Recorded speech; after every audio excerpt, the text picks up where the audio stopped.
it really came out of survival mode. And let me tell you, I would have loved to launch this and go all in the moment my children were born, but I was not emotionally, physically ready until my youngest turned 4. And I looked around my life. I had a 7-year-old and a 4-year-old, and I said, they don't need me as much.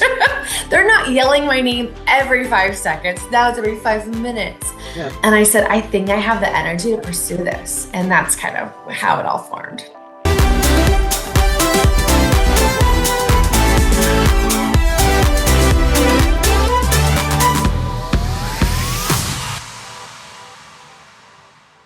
Welcome to MOMCAST. I'm Emma Jade.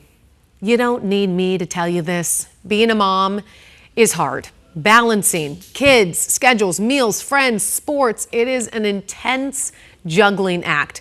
And then you throw in work. And surely you're going to drop a ball or two. The pressure to work, higher than ever. Inflation and higher prices just about everywhere you turn. But there is a new trend that maybe you wouldn't expect. Mothers of young children are actually leaving the workforce, and it's spelling trouble for the economy. According to the Bureau of Labor Statistics, 66.4% of women with children under the age of 6 are in the labor force. It's about a 2% drop just from last year. So why? Why are we seeing this drop? Well, there's two major contributing factors. More companies are ending their COVID-era practices of being able to work from home, and the rising cost of childcare. Just doesn't make sense when your whole paycheck goes towards childcare. And economists, they're concerned that this trend will continue. So what are we supposed to do? How can working moms juggle it all? I met one mom here in the Valley who is making it her mission to empower mothers who do work, who want a career, or who might just need to financially support their families. It feels like the odds are stacked against us, but there is help thanks to Momentum. Hi, Chelsea. How are you? Emma, so good to see you. Thank you so much. Yes. Oh my gosh, of course. Okay, tell me a little bit about your story about becoming a mom and balancing all of that with work. Yeah. Ooh, my first son was born 8 years ago, and at the time I worked for Arizona State University, the foundation. I loved it. I was so good at my job. I was very career oriented, and I'll tell you, like the funniest thing, and you as a mom understand this. When I was 8 months pregnant with my first son, I gave a speech at a Toastmasters explaining how my son's not going to change me and how, he'll be my reason, not my excuse, and all these things. And my ambitions won't slow down. And then when they placed that baby in my arms, I was like, oh, I didn't get it. I didn't understand. And I just realized that I could no longer sustain the level of performance that I was doing at my work and be the mom I wanted to be. And I was in this constant battle, right? Constant internal battle. And I see so many mothers go through that. Of this, like, it's a reckoning. Like when you become a mother, it's a reckoning. So I just started gathering people together and organizing women who were going through these challenges. I would look to women that were ahead of me in this motherhood experience, be like, how are you balancing it? And they're like, oh, no, we're not. We're just smiling in the boardroom and crying at night. And that was kind of the future, right? That was what my senior leaders that I admired were saying. And I was like, we've been kind of sold a false bill of goods here, right? That we can have it all, but there's no resources to have it all. So that was kind of the genesis of all of this.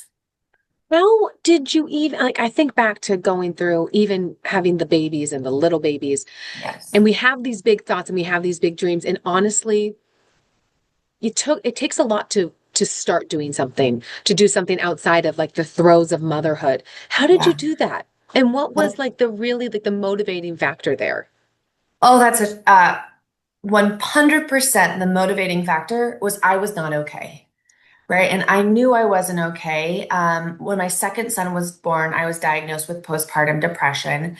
And I knew I wasn't okay. So it started as survival. I was like, I need community that get this. And I had wonderful community around me. But they were meeting up at 10 a.m. on a Tuesday. And I was like, well, as a working mom, I can't do that. And even if they said, okay, let's get together at 5:30 on a Tuesday, I'd be like, but I'm so exhausted. I just worked a full day and I didn't sleep last night, right? Because my infant. Um, so it really came out of survival mode. And let me tell you, I would have loved to launch this and go all in the moment my children were born, but I was not emotionally, physically ready until my youngest turned 4. And I looked around my life. I had a 7-year-old and a 4-year-old, and I said, they don't need me as much. They're not yelling my name every 5 seconds. Now it's every 5 minutes. Yeah. And I said, I think I have the energy to pursue this. And that's kind of how it all formed. And tell me exactly what Momentum is. What did Yeah. you form? What are you doing for other moms? Yeah, Momentum is a professional development organization designed around the needs of working moms. The idea is that we support women in the workforce. We are most likely to lose out on wonderful talent in that first year of motherhood. 1 in 5 women leave the workforce after having their first child. Sometimes it's by choice. And to those women who choose to stay at home, we celebrate you so loudly and say, you know what's best for your life and your family. And Still to come right here on MOMCAST. I don't know if people fully realize how bad it is here in our country when it comes to supporting moms and for people who want to grow families. Because when you compare it to other countries, it's almost unbelievable how far behind we are. Can you put that into perspective for us? oh man, I'm gonna choose my words wisely, but sometimes I feel like I think America doesn't like moms. Right. Sometimes it feels that way because the odds are stacked against us. Yeah, and it's as if you're supposed to work like you don't have kids and Exactly. parent like Right. you don't have a Have a full-time job. Right. Um, I right. think Some that of needs to be the like on a t-shirt, like on the back of my car. Like that's my life. yeah, well, and right, and I didn't come up with that thing. I've heard Right. it before. Somehow, Yes. proper attribution to whoever said that first. But it is so true. And they say that today's working mom is spending more time with their children than the stay-at-home moms of the 50s, right? We have built that motherhood should be a full-time experience. That MOMCAST is sponsored by Moxie Pest Control, protecting what matters most.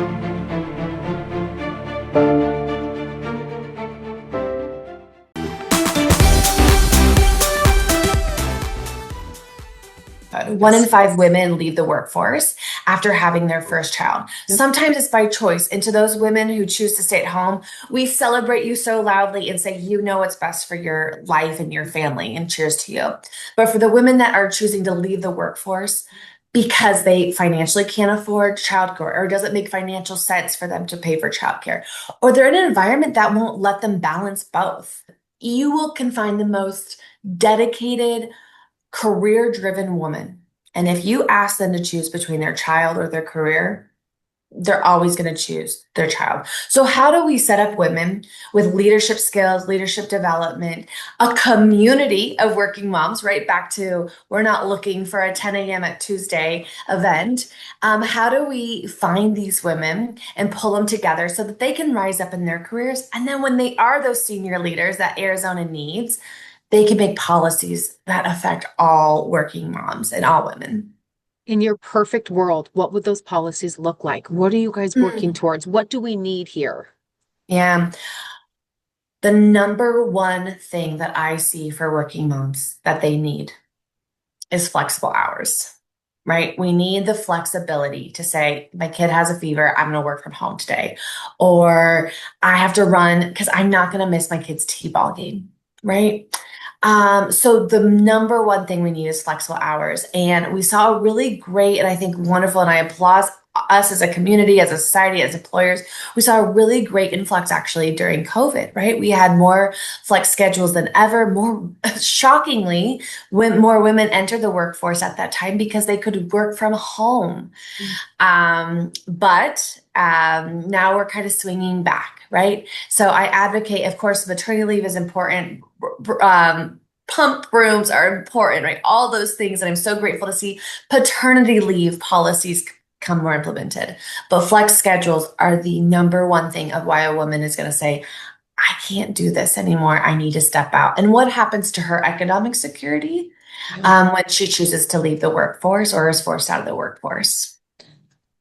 I don't know if people fully realize how bad it is here in our country when it comes to supporting moms and for people who want to grow families. Because when you compare it to other countries, it's almost unbelievable how far behind we are. Can you put that into perspective for us?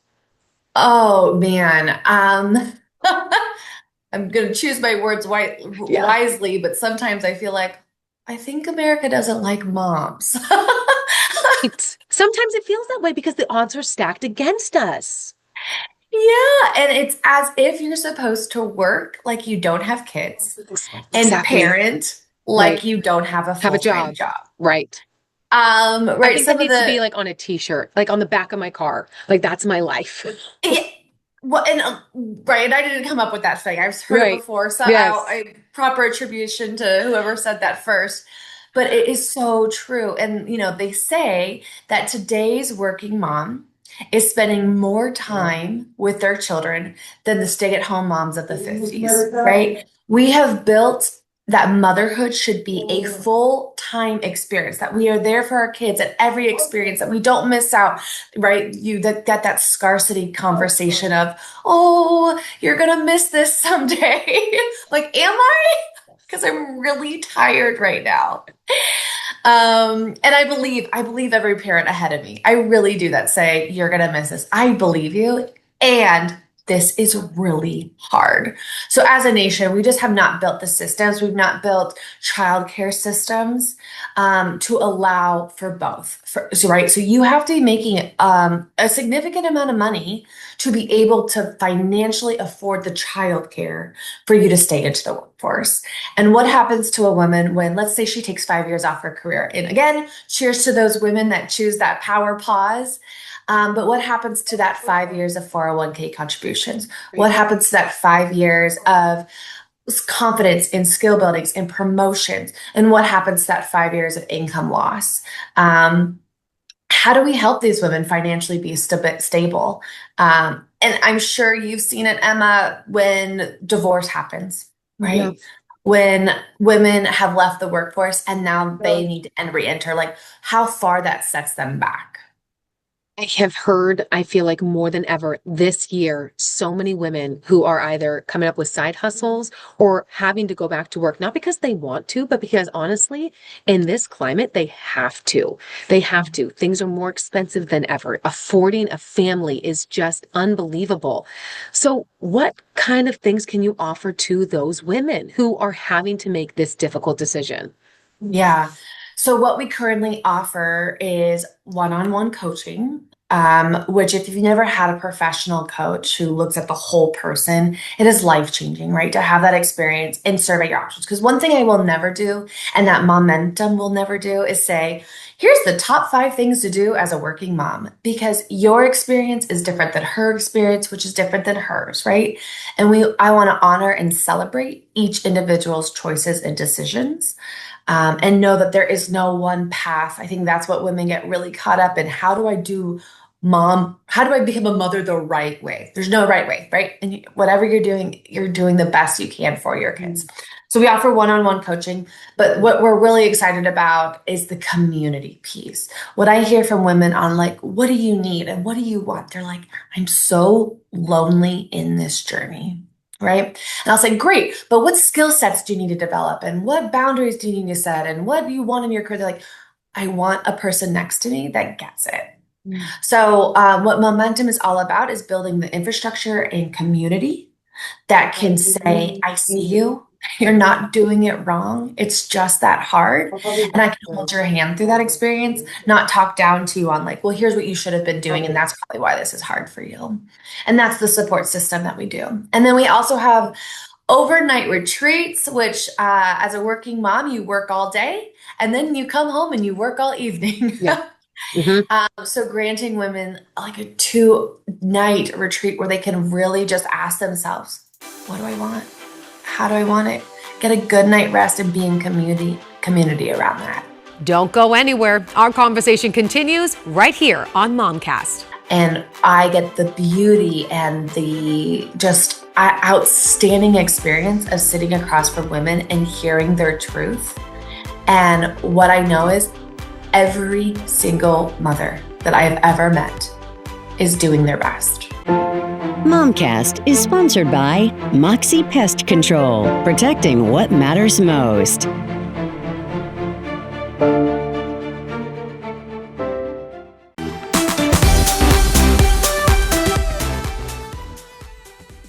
How has this changed your life? How has building momentum changed your outlook on motherhood and on balancing, which I hate that word balancing so much. I How do you know. balance? I mean, I feel like it's the one thing that people ask me constantly, and I never have a good answer. But how has momentum helped you in your Yeah. life and what you're doing?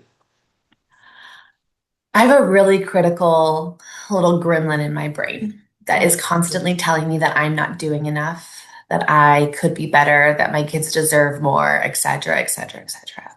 And what momentum has taught me is that everybody has a gremlin in their head and that I am not alone. And I get the beauty and the just outstanding experience of sitting across from women and hearing their truth. And what I know is every single mother that I have ever met is doing their best. It's absolutely, and we are failing in every direction, right? We are making 100,000 mistakes. We are even making incredibly large mistakes.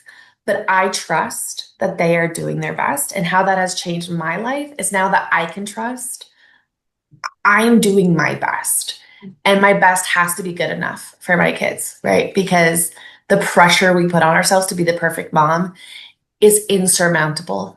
And it is paralyzing us as advocates in our community, as citizen members, as parents, as partners, as employees. And we got to let that go. And I've been able to witness it from the other end and say, I think I have to share that back to myself. So when you first started this, when your kids were a little bit older, what did it look like? What were your goals? What did you really want to have set up for people? Ooh, I'm an ambitious woman. My goal from the beginning, and it still is the goal, is to be the number one resource for working moms in Arizona, which I won't say too boldly, but maybe I am because I think I'm the only one.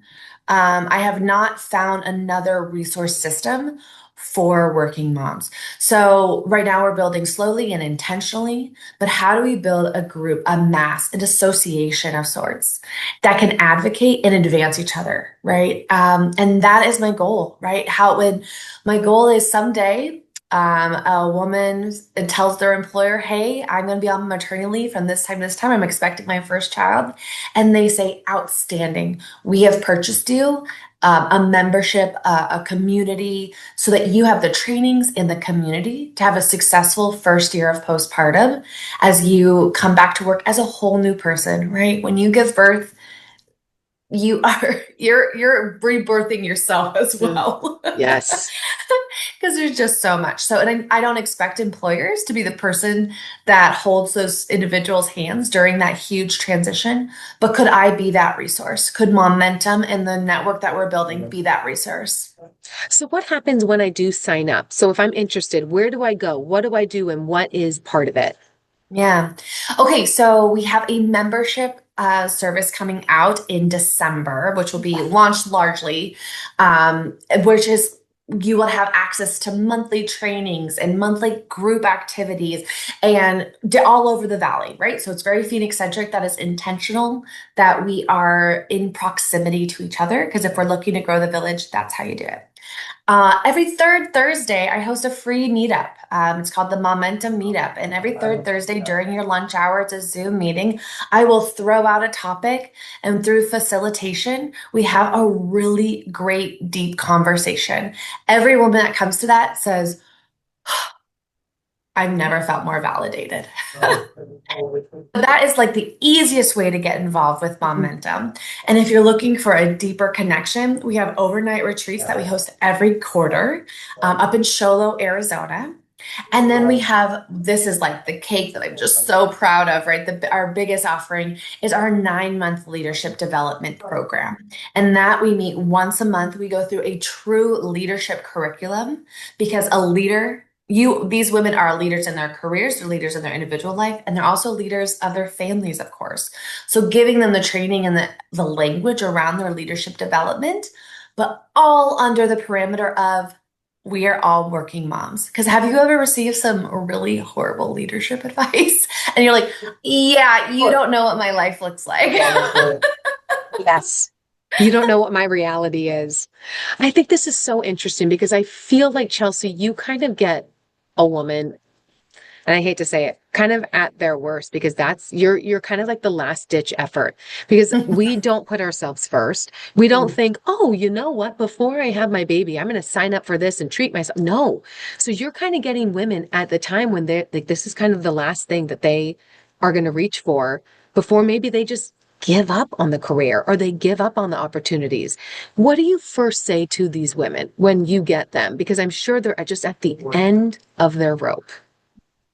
Yes. And I could not agree with you more. They're exhausted, they're tired, they're burnt out. They feel like they're failing at their job and failing their kids, right?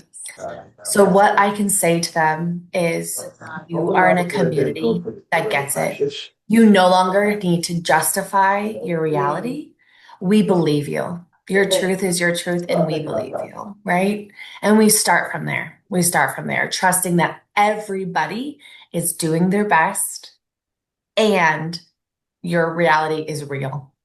And I'm cheers to you for raising a bunch of littles and having a high power career. Like, no, but I think you're right. I think it's just being a part of something where like you don't, because even times when you have to like explain it to your husband, like he doesn't get it, you know?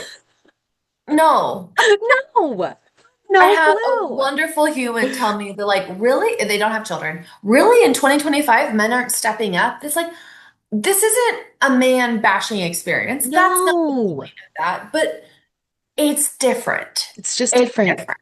And yes, sometimes it's the woman's responsibility to like start sharing those responsibilities because we're holding them so tight. Right. But sometimes it's also biology. And like, hey, I was given certain things that from the very beginning, this child was my responsibility. And now that they're 7, you don't know those responsibilities because No. I took them on. So there is help. There is support, as isolating as it can feel to be juggling it all. More women than you realize are in the same boat as you. So let's rally together, shall we? Thank you for watching this episode of MOMCAST. I'm Emma Jade. I'll see you next week. MOMCAST is sponsored by Moxie Pest Control, protecting what matters most.